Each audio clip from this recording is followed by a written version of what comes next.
Hi, this is Mick Wingert, and you're listening to the FSF Popcast.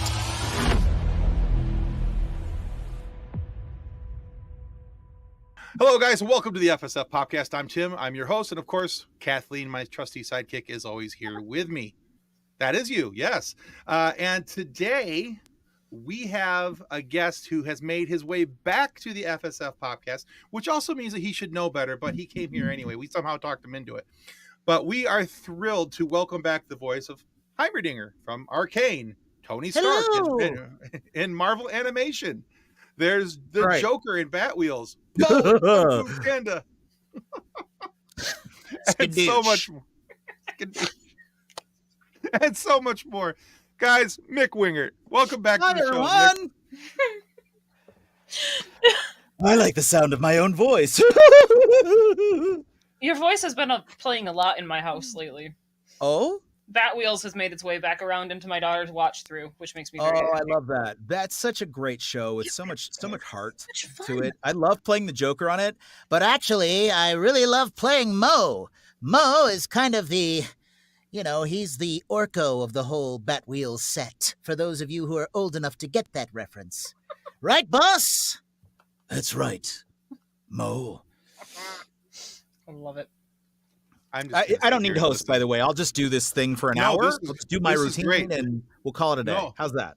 Voice actors. And that's the show. There we go. I'd actually be okay with that. I could honestly just, if I had known, I'd have brought popcorn. That's the only thing. Man, I already ate almost. Yeah, you already ate all your bacon, so you're screwed. So, all right, Mick. So the last time that you were here, I believe Batwheels was actually on the verge of getting ready to be released. You had just kind of announced it, and I believe you were wearing a Batwheels t-shirt underneath, and you're like, "Look what I'm in," So yeah, there was that, exactly. Yeah. And season 1 of Arcane was just recently out, and the world was abuzz about Arcane and everything else that was happening. So, Mick, what's new in your world that our viewers and listeners would be interested in knowing about?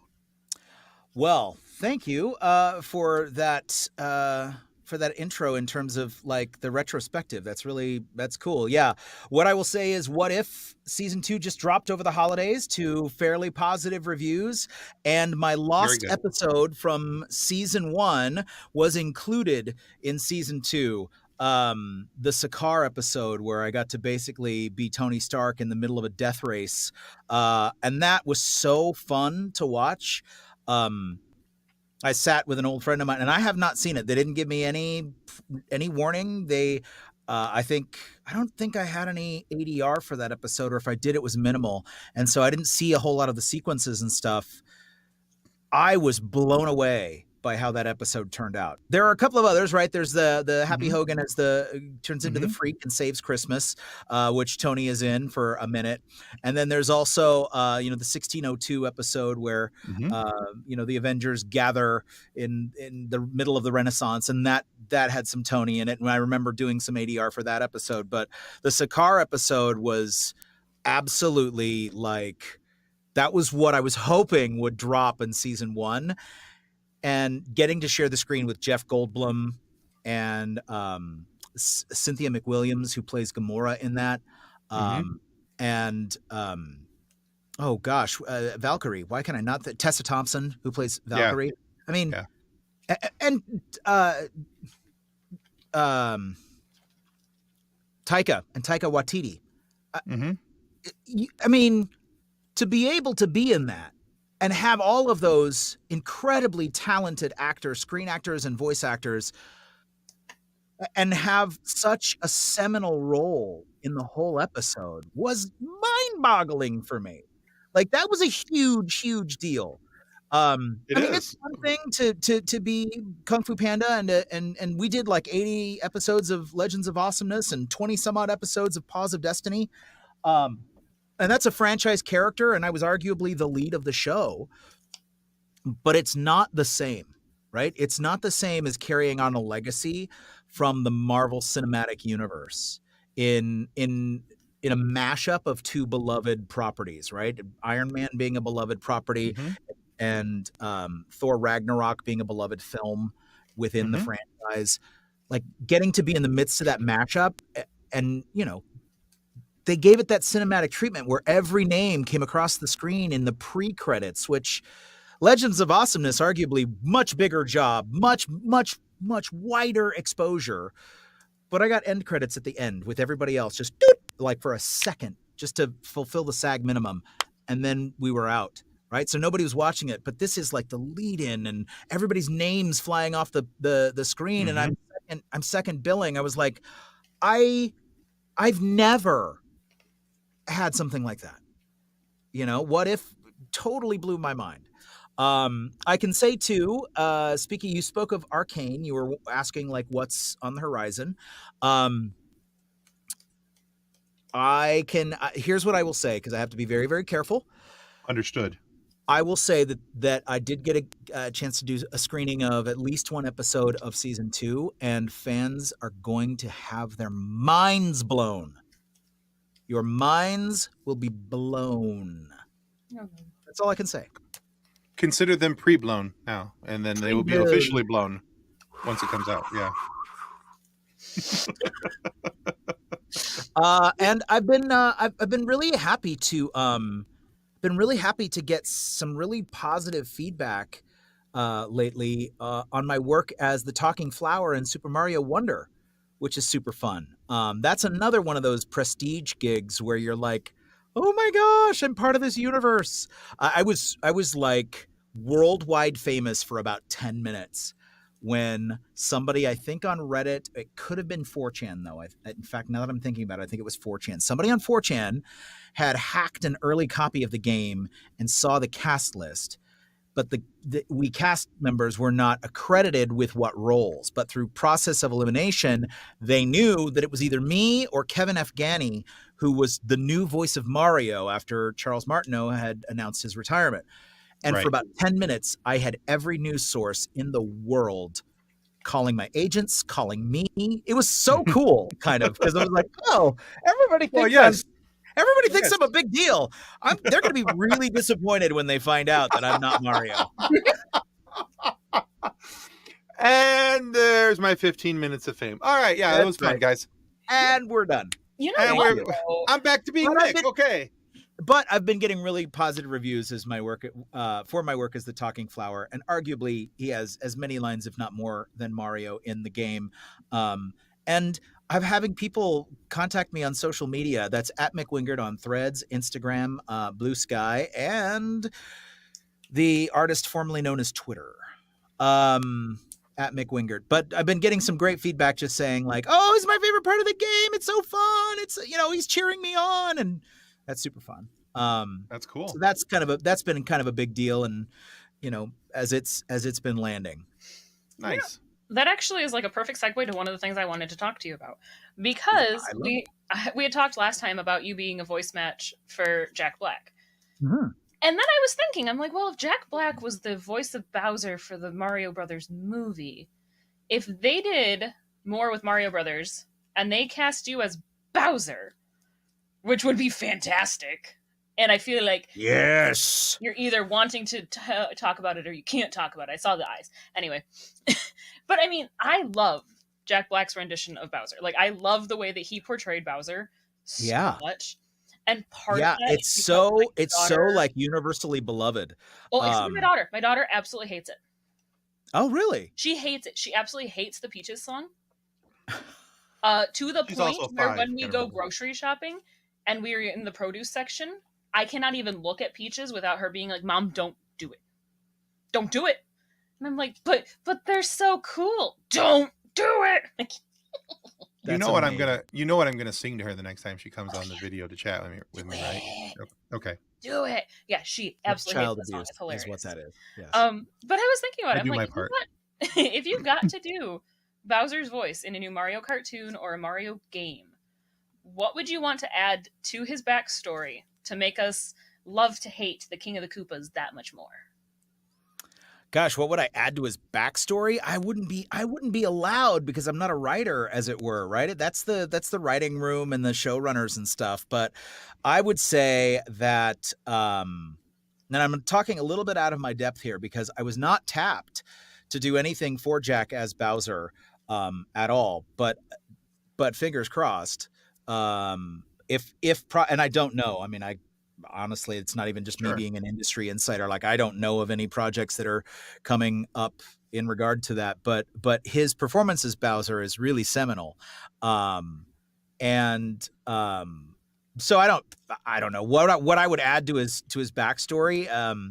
I'm a little out of my depth because I'm not as familiar with what they put into his backstory, but definitely would lean into his lovelornness, maybe a jilted attempt at romance in his younger years that drove him to be the terrible, king of the Koopas that he became. Right, jilted by his high school sweetheart or would-be high school sweetheart. I guess let me try that again. Jilted by his high school crush. That would be the simpler way of saying that. And working out his issues that way. That's what I think I would try to bring to the table. Stood up at the Koopa prom. Yes. Oh man. Can you see him in his? And It would be like a version of the Bowser groom amiibo outfit, right? with the he definitely have to have the ruffly. What yeah. Except that it would be like burgundy polyester with like a pink ruffled shirt and one of those giant 70s bow ties. Yes. Amazing. And if not burgundy, powder blue. Powder blue. I would actually prefer the powder blue because that just seems more Bowser would look good in powder blue. Anyway. Right? He'd rock the powder blue. With a with a pink corsage that he's got and a little pink boutonniere that he's wearing. Oh. I'm seeing it. And Nintendo, now I'm looking at you. And now I'm feeling bad for a cartoon character. And I just need him to do one line for me because if he's wearing a powder blue tuxedo, I need him to have a Jerry curl wig and do a line from Coming to America. It's sexual chocolate. No, I'm not saying that. Like Randy Watson. No, I'm not saying that. But yes, the moment you're going for, I hear you. No, I don't need you to say it. We live in a world of sound bites and AI, and there's no way you're going to get me to impersonate Jack Black saying that for your podcast. Sorry. No, I get it. I wasn't asking you to say it. I just heard that in my head. Yeah. I just heard that in my head, and all of a sudden I'm just imagining Bowser like stomping across the stage, waving a handkerchief with the boutonniere in one hand, of the handkerchief in the other, and sexual chocolate. Anyway. And now, a word from our show sponsor, Level Up Sabers. Their link can be found in the show notes.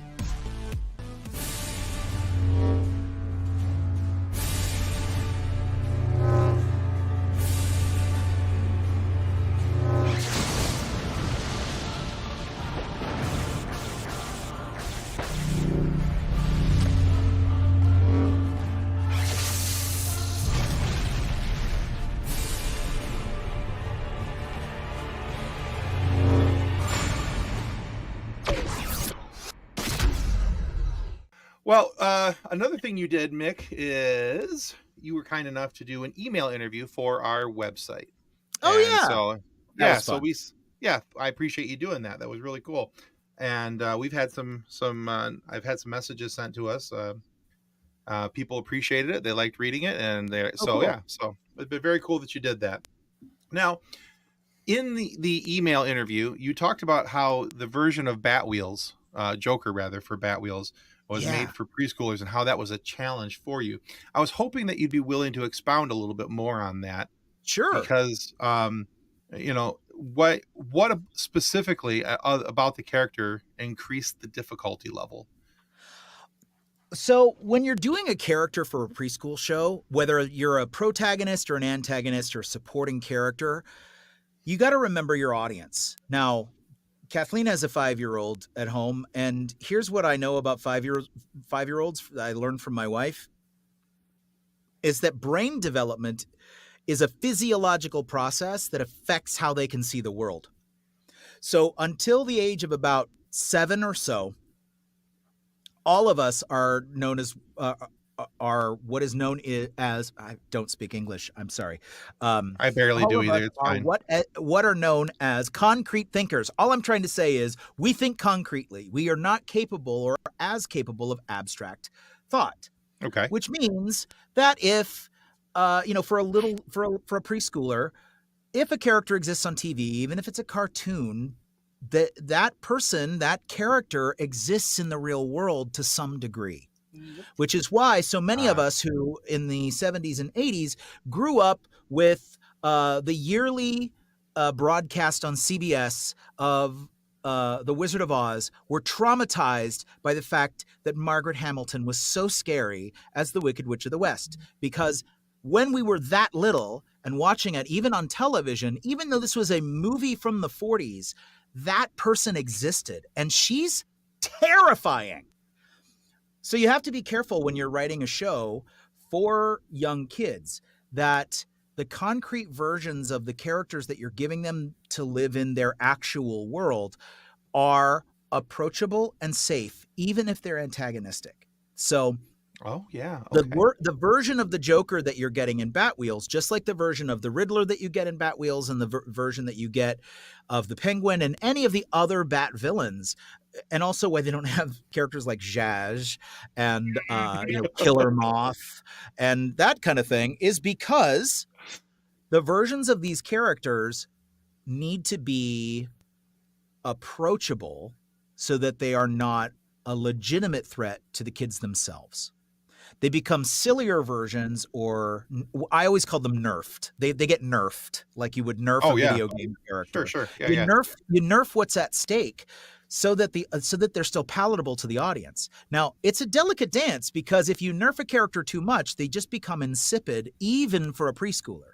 So that becomes very not compelling. And that was the challenge. The challenge was, how do I honor versions of the Joker that have gone before? Most seminally, of course, Mark Hamill's version of the Joker from Batman the Animated Series, which in my estimation was the definitive and is the definitive performance of that character. Yeah. At least in animation. I would even put it up against some of the cinematic versions, but in the cinematic versions, you're going for something completely different. So if you're talking about comic books being directly adapted to a visual media, I think Hamill's version in animation is the closest you're going to get to the original intent of the Joker. And everything in the cinematic universes that you see is an extrapolation and kind of a use of that character in a new story, a new milieu. Yeah. Anyway, I think Hamill's is absolutely seminal. And because of that, I wanted to honor that. I also wanted to honor, the Joker I grew up with, which was the one that was featured occasionally in the Batman and Robin cartoon and the crossover cartoons that Batman and Robin did with Scooby-Doo. And that guy was a lot more like this, right? It's the Joker.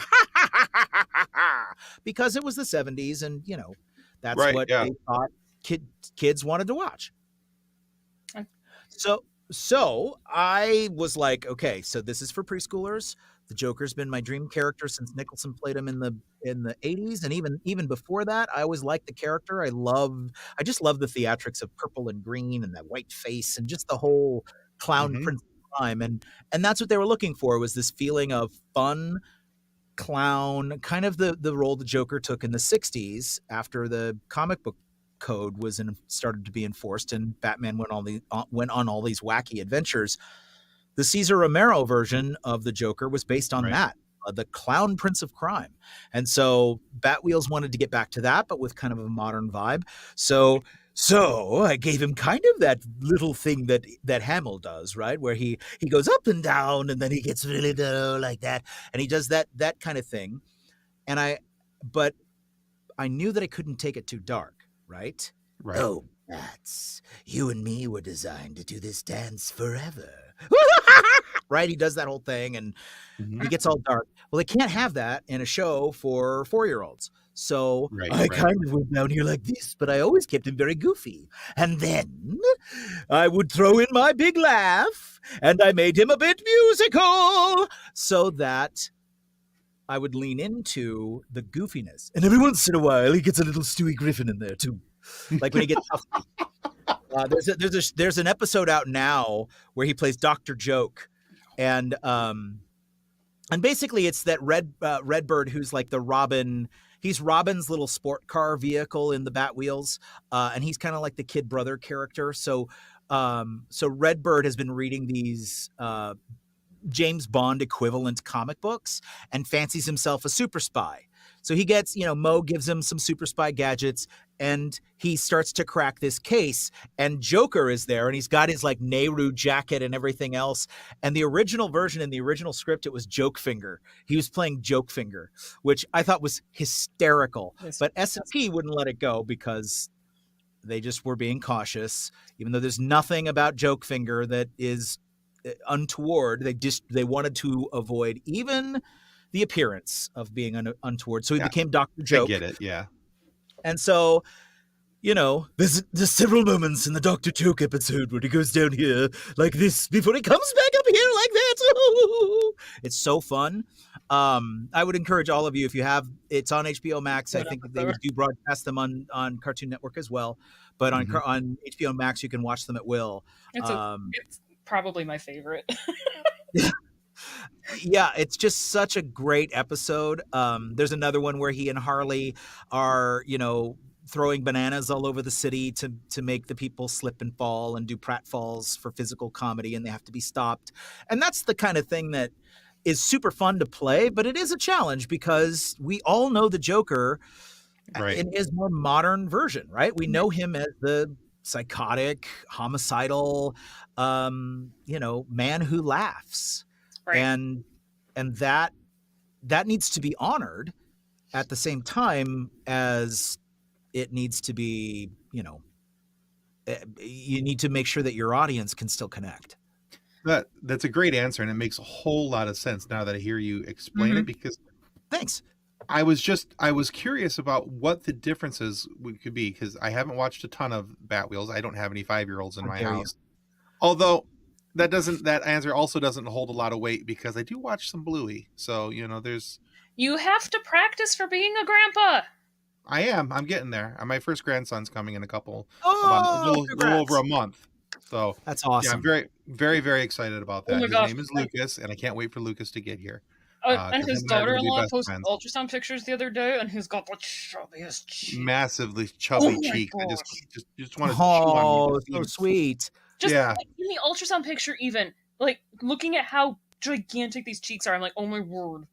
It's pretty adorable. But so I hadn't seen a lot of it. I've seen enough, but there. Like, look at the oh my gosh, he's so cute. Yeah, so I can't wait for him to get here. But so I'm gonna watch all these kind of fun shows with him and all this stuff. But I hadn't thought about the because even though I've had 3 children and my youngest is now 17, I hadn't thought about it from the aspect of kids having more of a concrete mind at that age. And you're absolutely right. Now that I think about it for a hot minute, going, okay, yeah, that would make sense why they need to nerf the character. I'll use your phrasing, because that actually makes that just easier for me. But yeah, when something's overpowered and something that shouldn't be in video games, we nerf it. We bring it back down to to make it palatable. And so yeah, nerfing Joker to a 5-year-old's level where he's not scary, but still holds true to the character. Now I see the connection. Now I see why it was a challenge. Now it actually makes me appreciate it. Thank you. Yeah. It makes me appreciate yeah, and it makes me appreciate your job even a little bit more, honestly, and the way that you went about it. Because now I see the challenge. It's just when you were explaining it in the email in the interview, I was like, oh well, okay, I get why it could be a challenge, maybe. Okay. But now it makes more sense to me, and so yeah, so hopefully somebody else who thinks a lot like me goes, oh yeah, okay, cool, I want to watch more of that now. Well, and hopefully anybody who does watch the show and is a Batman universe purist and might shake their fist that this doesn't feel like the Joker as they want them to feel, will understand why. Like, there's method here. Like, and I don't mean method acting, but like there's a reason that characters for certain shows have to look certain ways, even if they are a totally franchise character that's already existed, right? Even if they are an IP that we are familiar with. Even Batman, like one of the things that the EP Michael Stern has said several times in interviews is what he loves about Ethan Hawke's version of Batman is that his version for Batwheels is kind of like the grumpy dad. Mhm. Like he's like overseeing all of these kids and he's like, oh, now I got to do something else, right? Like he's got to like go fix the swing set or whatever. And he says there's just this really fun, relatable quality to Hawk's Batman that's great for preschoolers. And honestly, now this is even kind of clicking in a little bit more because I watched a few episodes of Spidey and His Amazing Friends, the Disney Junior show. And now that I think about it, all the villain characters are done the same way. Green Goblin there and Doc yeah, Ock. Doc Ock and even the scary. Hulk, who can be a little scary at times, is not scary in this. And It's like, think okay, about the you way said that my mind was Lego- going to be blown with Arcane Season 2. My mind is now blown with this. It'll have to come back together so it'll get reblown for Arcane. You're welcome. But if you think about, too, the way that Lego nerfs characters, I mean, Lego Darth Vader is totally different He likes than tacos. scary Rogue One hallway Darth Vader. Like, right? Very I mean- true. And also, you look at the Lego properties, even when they are using dialogue that they've licensed from film properties, they will throw in plastic banana and a fish and fish skeleton, like slapstick They're having fun humor with it, yeah. over the existing dialogue to make it silly and funny and nerfed. honestly, one of my favorite Lego Seriously, Star mind Wars shorts or episodes or whatever, I don't remember which one it is, Palpatine and Vader go on vacation. That's funny. And Palpatine has like gotten a beach resort, and the interaction between them when Vader finds out that it's a beach and that there's sand, and I'm like, oh my gosh. Oh no. Those levels of jokes, because to little kids they're like, oh yeah, that's funny. To the grown-ups watching it with little kids, they're like, sand. Yeah, Oh, no. exactly. Oh, Exactly. I just did, or I should say it just came out. I want to say it came out over the summer, the Marvel Lego Avengers Code Red. Mm. And there's some really fun, slapsticky, kid-friendly humor in that too, where Black Panther and Iron Man are, everybody's like falling down this giant like trapdoor chute and they get separated and like we get thrown into the trash. And I think Iron Man's line is something like, well, at least they could have put me in recycling, for goodness sake, something like that. Oh my gosh. Yeah, and I'm probably misquoting it because it was a long time since I recorded it, but it's Fair that enough. kind of That sort of sensibility. concept. I love, Yeah, I it's love that it. kind of like super fun, silly, lighthearted. I will definitely look at those shows a little bit differently now. See, and For sure. it's fun to me is when you realize as a parent how many jokes they put in to kids shows for you. Oh, Mhm. SpongeBob. Oh. Oh, SpongeBob is not a kids show Oh. at all. But like even In theory. even theory. in like there's an episode of Bluey where there's a joke that I'm like, oh, I am glad my daughter doesn't understand that.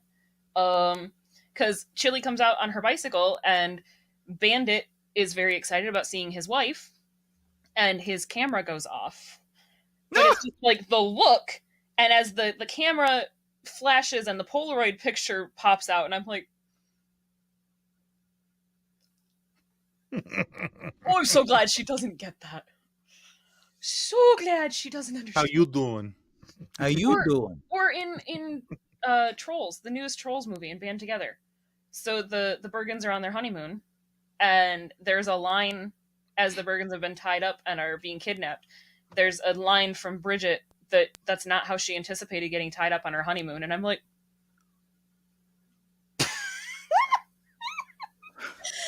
as my husband and I are sitting next to each other in the theater, and my daughter's next to me watching the movie, and my husband and I both looked at each other and went, oh. Spicy. Oh. Ish. No. Daddy, why does she need ropes? Oh, yeah. Oh, boy. I'm so glad I'm past that point. Oh man. So Mick, you actually voiced a character in one of the biggest and most anticipated video games of 2023. It seems Yeah. there were news reports and videos about it daily, which is actually one that I haven't played yet. But the game is Starfield, which I know I got wrapped up in Tears of the Kingdom, and I fell down that rabbit hole. It's okay. Everybody did. I haven't actually finished the game yet because it's the, oh, look, another quest over there. Oh, look, shiny. Yeah. ADHD in an open world is a bad combination. I get it. I mean, I love an open world game, but I'm also Man. attention deficit. Oh man, it's like, and Did I I'm take my like, meds today? I don't think I took my meds. oops, no. Yeah. Yeah. Yeah, I think I missed my meds today. So there's that. That's always a fun moment. But have you played Starfield? I haven't played it yet, but it was really fun to record, and the folks at Bethesda are amazing to work with. They know exactly what's going on, and it's, I had very Fallout vibes when I was I love Fallout. when I was recording it, because it is, I mean, we recorded it very dialogue tree style, right? Mm. Like, here's your interaction, here's what their reaction, that character's reaction, they're going to say one of two things, they have three options to reply to you. Let's go down this path and we'll record this dialogue, let's record down that dialogue. And it was super fun. Yeah, I mean, lots of press about Starfield, and it was really cool. They wanted us to sit on that until it was completely released and everything was announced, though. Ooh. So there were times where they were releasing some information about Starfield, but we couldn't speak to any of it until everything was out. Oof. So like they might have introduced main cast members or whatever, but we ancillaries were still told, please don't say anything about the game, don't talk about your role, don't say that you're in it, just radio silence until we give you the word.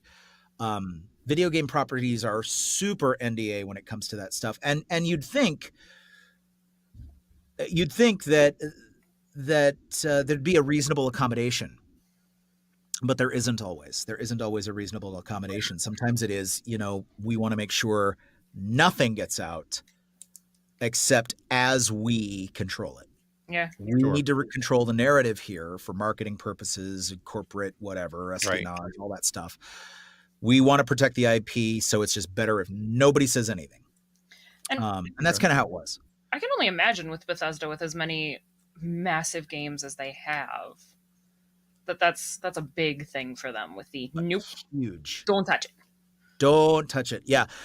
I usually, even just saying, for example, what I said about Arcane, I don't think Riot is as precious about it as they have been, but I try not to say anything to anyone because I want to keep working. Yeah. Well, it's really, it can get that pressure for the fans. It's not, and as an actor, there's part of me that thinks, don't you want me promoting your movie? I'm like, this is free promotion that I could be doing on podcast interviews, on, right. Obviously nobody wants their movie experience spoiled. Nobody wanted to know the secret of Empire Strikes Back before it was released. That would have been a tragedy, right? For everybody's viewing experience. However, like, just not being able to even say I'm in the project, I would think that you'd want to start building momentum. But I'm not in the marketing department, and I don't know how it works. So that part surprises me. I understand not giving away, plot details, character details, things along those lines. But just to be able to say, hey, when you're on a show like ours or doing an interview or somewhere that, are you part of this game? Yeah, I'm part of the game. I can't say a whole lot, but yeah, it's going to be really great. I recorded some lines, have some general conversation about it because, like you said, that's free publicity. So I'm kind of surprised about that portion, but also not very surprised. I have a feeling it's like when you're on a medication and it tells you do not consume alcohol on this medication. It's probably safe to drink a drink, But you're going to have that person who's like, well, if one's safe, then two's safe. So they're That's just going to tell probably you true. that none of it, because Look, they and don't if want two's it, good, right. if two's okay, we're definitely going for 3. I mean, if I'm already having 2, right. it's not a big leap to have a third. It really I'm isn't. already there. I'm And already there. I'm halfway there. Unfortunately, that mindset is far too prevalent. And that's probably why they're just like, no, we're just going to be like, you can't talk about it at all. Because we don't want Right, somebody to be like, well, I just was talking about this part. They make up those rules for people like this guy. Right? I mean, it's the Tom Holland effect is what it is. Oh, yeah. Right, exactly. Couldn't not put that tell that kid boy on anything. an interview without a Oh, handler. Poor I guy. absolutely love some of those interviews where he just starts talking and you can just see the guy next to him, his eyes get really big and just be like, or I've seen it where they've actually like reached out and put their hands over his mouth to shut him up. Right? You know, they're like, Yeah. no, you can't say that. Shut up. So, Mick, one of the things I don't recall talking about the last time you were with us, and maybe we did, but I went back through the notes and I don't remember talking about it. So, you know, if I did, correct me. But I don't It's not recall. Frozen Tegu. What's that? I said it's not the Frozen Tegu. No, we did talk about that. We That was definitely an talked about that. exclusive. That was an exclusive. It Did was. you guys ever get any fan commentary about that? Actually, I believe we did. I will check. I will look it up in a moment. That's funny. That's funny. So one of the things I don't recall though is that I don't think we talked about you being an acting coach, a voice coach. Oh yeah. And so my curiosity is always piqued when people do things. I like to know what kind of got them to that point. You know, that's one of the things we talked about with you when you were here last time. What got you into acting? You know, what kind of got you moving and all of those things. So now I'm curious, what got you into wanting to be a coach, a teacher, an instructor of acting and voice acting? Yeah. Thanks for asking that. When I was a kid, there was a phase during which I felt like I wanted to be a teacher. Around the 13 or 14 when I was in middle school, I thought maybe I want to do this for a living. And then through high school, when you're learning the creative arts, and you're learning specifically stage technique for acting, like there aren't a lot of high school drama programs that teach you how to act for film or act for the microphone or some of the other ways of performing that are actual careers or that are media based. It's all very classics oriented. So if you're a kid and you're interested in acting, you're taking a theater class in high school or college. You're learning how to act on stage, which, stage acting's never going to go away. And it does not have the cultural power. That is not how we tell our stories anymore. Mm-hmm. Usually stage is for spectacle now. That's why all the big hit shows on Broadway, all the musicals are adaptations of movies at this point, or existing IPs. That's why you had Spider-Man the Musical and Shrek and The Lion King and The Producers and The Color Purple and all of these things that are based on film, which is and television, which is how we actually tell our stories now, right? So I'm getting off track, but what you asked me was like, how do I want to be a teacher? And when I was in theater, there's like, you learn pretty quick, like either you're going to go to Hollywood and be an actor or you're going to act on Broadway. And that's the only way that you're going to make a living as an actor, at least from a high schooler's perspective. And I wasn't sure I was going to make it there. So I thought, well, maybe I'll be a teacher. And that kind of middle school vibe came back to me.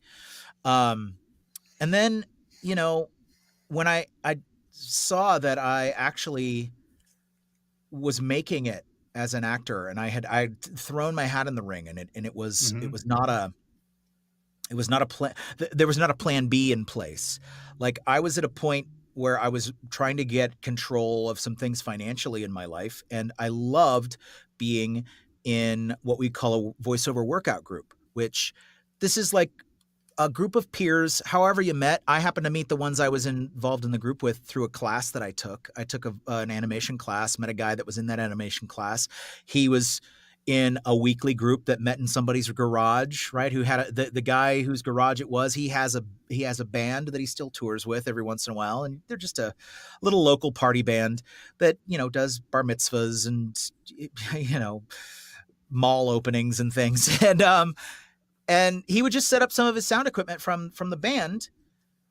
And he had a basic recording setup in there, and we would just meet every week and practice. Well, in this practice, I was like usually taking the directing chair because I would hear what the other people would do. And in a workout group, it's usually like a bunch of people who don't know what they're doing because we're all still learning, but we just want to practice. I'm a big believer in them, by the way. I think workout groups are awesome for up and coming voice actors. Get involved with your peers. And if you don't have somebody who knows how to direct or who knows what to listen for, you'll just start throwing stuff out and trying to direct, right? Like, oh, could you go up and pitch on this line or try it like this? Or what would it sound like if you were pretending to be doing this? And it's all just like spaghetti against the wall. Bloop, bloop, bloop, bloop, bloop. And some of it will stick. Sometimes you'll get good direction. But I was listening and I'm like, no, I think this needs XYZ. Specifically, not just try this to see if it gets different, but like, I think what you're missing is in this line. Okay. And I started becoming kind of a de facto director for this group. So when, again, going back into the meat of the story, like I was trying to get some financial things together and I'm like, I loved being a part of that workout group and I want to run my own and I want to be the director teacher of it. Okay. And I had the great fortune of mentoring with a voice actor by the name of Pat Fraley, who teaches and still does a lot of stuff on his own. Pat's awesome. amazing. If you've not had him on your podcast, you need to. We did. We just did a little while ago. Awesome. Pat's incredible. And he literally mentored me. He taught me not only how to be a voice actor, but I gained so much from him on how to be a teacher. The way he taught made sense to me. And so over the last 15 years or so, I started kind of with my own sensibilities, but going through what Pat, the matrix that Pat had given me. And over the last 15 years, I've really developed my own style and come to appreciate, I think I have a gifting for taking a complex idea and turning it into a digestible chunk. Taking something that an actor might be struggling with and being able to say, hey, have you thought of it like this? Okay. And give them a word picture or a metaphor or break it down for them and them go, oh, now I get what you mean. And that kind of like reinforcement just made me dive in further and further. When I first started running a workout group, I would say, and I still market myself as a coach, but I was very adamant. I'm not a teacher. You're not taking a class. I am coaching from the sidelines and I am directing a workout group, but you're not paying education. It was cheap too. Like you're not paying an educational rate because I don't consider myself a full-fledged teacher. I'm not equipped for that. But now I know I'm a teacher and a coach and I have the skills and I can back myself up. Like I'd put myself toe to toe with any of the other teachers that are out there, including Pat, because he's a master. And I feel like I've come to the place now where I can say, yeah, I've taken what he's given me and fostered in me, and I've made it my own. I have no problems calling myself a teacher as well. Okay. Does that answer your question? I think it does. Yeah. Because that was a lot. I mean, it was all over the world with that. Kathleen, I need your 3-minute summary of what I just said. Actually, your 60-second summary.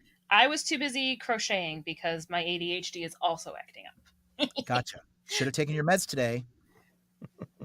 Unlike me. They're here. It's just not time for them yet. No, I get it. So, I mean, when you ever see Pat now, do you ever see him? You say the last time we met, I was but a learner, but now I am the master. Only a master of evil, Tim. There we go. Okay. That's all I need. I'm good. Awesome. I set him up. He knocks him down. That's all I need. Okay. He gets you, Tim. I do. Somebody We're simpatico. Somebody We're has Hey, somebody's got to get me. So, I just to put a button on what we just talked about, though, like as I'm sitting here thinking about it, like I really love to teach. I have the great privilege of working with actors across the skill level spectrum. I get folks who are brand new, who've never acted before in their lives, and I get working pros who are like, I don't know why I'm not hitting. I don't know why I'm not making it where I want to. What's missing from my read? And And I've been very, very fortunate to be able to speak to those different skill levels. It's sharpened me as an actor too. There are things that I would have been lazy about in my own auditions, but we worked on similar sides or something this week, and I have to like refocus and go, no, wait a minute. If I was coaching myself, what would I say?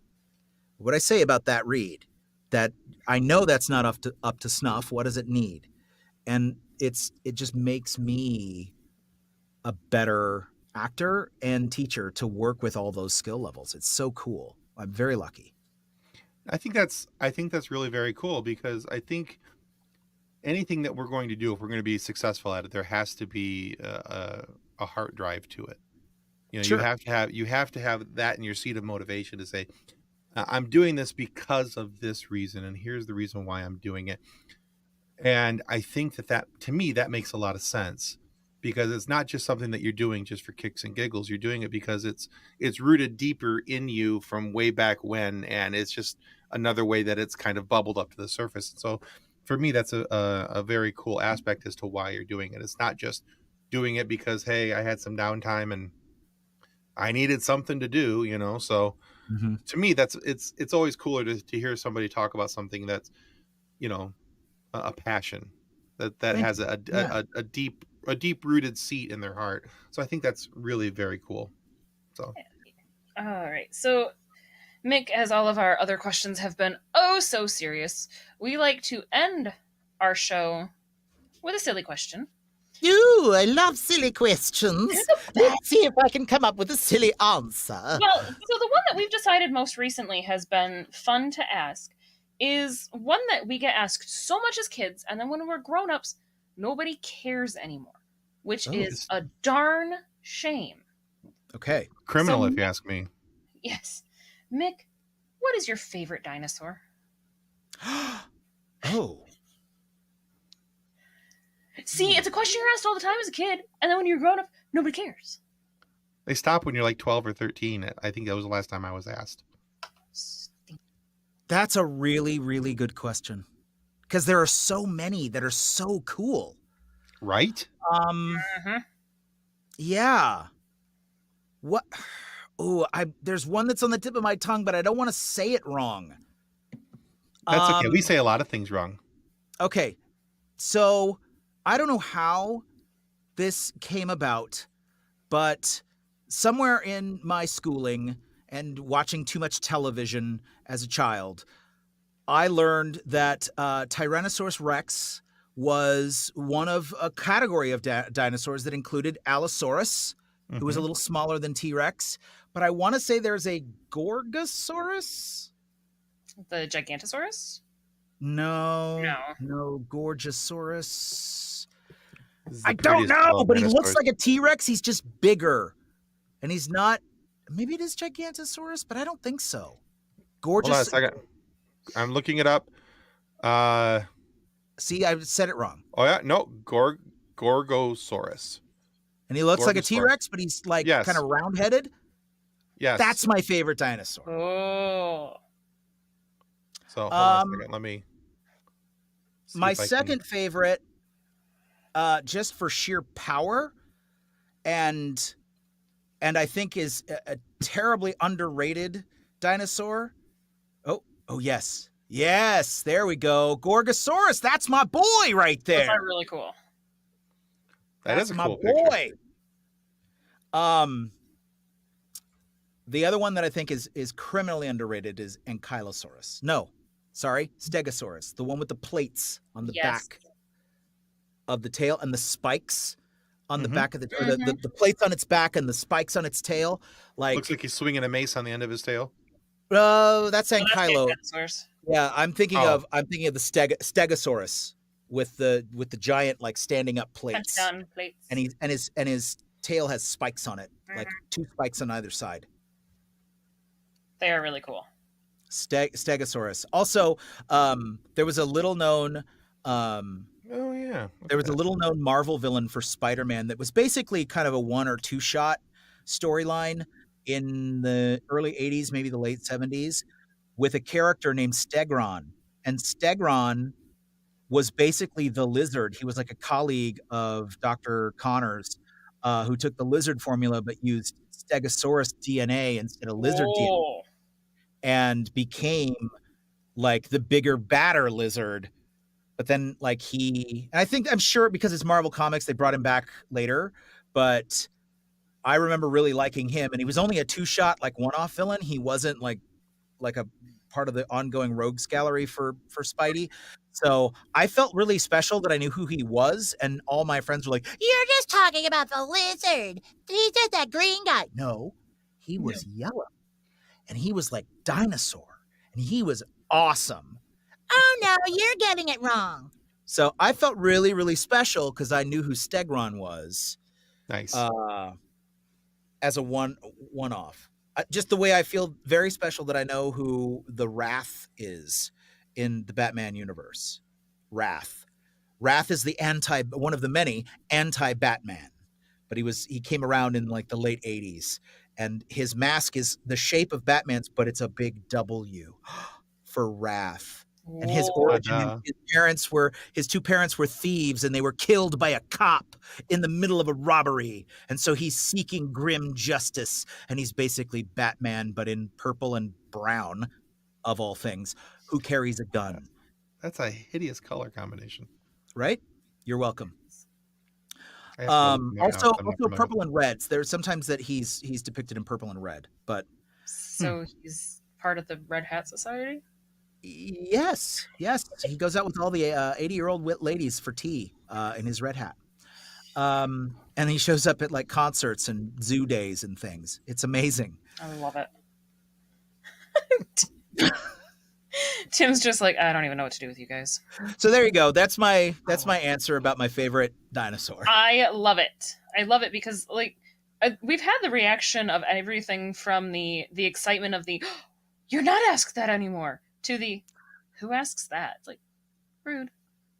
Because obviously it's one of the coolest questions ever. Heck yeah. Like, what's your favorite dinosaurs?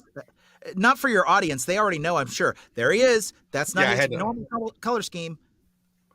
Yeah, that was just the actual extra picture that was shown. So, but it was the best one that showed his. Yeah, this was the best one to show his face. So I picked that one. But yeah. Yes, my favorite is the Parasaurolophus, and I actually just have a stuffed one on my desk. Oh, that's so sweet. They're very cool because they're the ones that could trumpet through their little horns, and they're very fun. Very fun. Mine was the Triceratops because I've always been a big fan of rhinos, and to me that was like triple rhino. It was just really. It is a triple rhino, and then of course there's this guy who's not a dinosaur but also big. No, what is Yoshi? He's a Yoshi. He's a Yoshi. Yep. Triceratops is also aesthetically pleasing. He's very symmetrical. Mm-hmm. He's just very cool looking. Just very. To me, it was like what a bulldog would have been if it would have been a dinosaur. Right. You know, the big head, and in the Jurassic big shoulders. Park, that is also the dino that gave us dino droppings. It is. Very true. Because dinosaur poop is very important. Yes. Droppings? Dino droppings? Dropping? Mick, we have enjoyed having you on our show so much again. Thank you so much for being willing to be with us again. My numero deuce. Yeah. Go from droppings to deuce. I get it. I see what you did there. But remind our viewers and our listeners where they can go to follow you, follow your work. Yeah, I'm on Instagram as @Mick Wingert. I'm on Threads under the same handle. You can look me up on Blue Sky. I think I'm mickwingert.bluesky.net or however they deal with that. And I do still have a Twitter profile with @Mick Wingert, but I try not to use it for anything except marketing when I'm like doing a live signing event or something. And that's literally just for fans that refuse to leave Twitter, which I don't understand, but it is what it is. So I still maintain my profile so nobody else takes it. But I'm not on there very often. You can find me on Threads and Instagram a lot though. So I'm there. Awesome. Well, we will definitely link your socials because you've got some cool stuff and there's some more stuff coming and there are stuff I know that you can't talk about yet. I know what's in there. We know what's in there and we can't wait for it to come out. So awesome. We'll help promote it when it does. But hey, Thank you. guys, want to remind you that subscribing is the single most important thing you can do to help our show continue to grow and to get guys like Mick Wingert to come back a second time. See, this is because you guys. And so we're really appreciative of that. But if you haven't yet already, smash that little subscribe button down there. Go ahead and do that. Give it a good click. It wants to be clicked. It needs you to click it. So go ahead, click it. Do the Consensually thing. smash that like button. Exactly. And be sure to go check out Mick on socials. Give him a follow there as well. You guys will not be disappointed with what you see because Mick is going to be sharing some really cool stuff here in the near future that he can't talk about now, but we know it's in there. So anyway, we're not saying, but we're just saying. So anyway, Mick, thank you so much for being on the show today. Because he can't. Right. Yeah. So thank you for being on the show today. And guys, You're thank you for watching. That's going to wrap us up here for the FSF Podcast. Goodbye. Bye, everyone. Copyright 2024 FSF Podcast. Reference to any specific product or entity mentioned on this podcast does not constitute an endorsement or recommendation by FSF Podcast. The views expressed by guests are their own, and their appearance on the program does not imply an endorsement of them or any entity they represent. If you have any questions about this disclaimer, please contact us via email at info@fsfpodcast.com.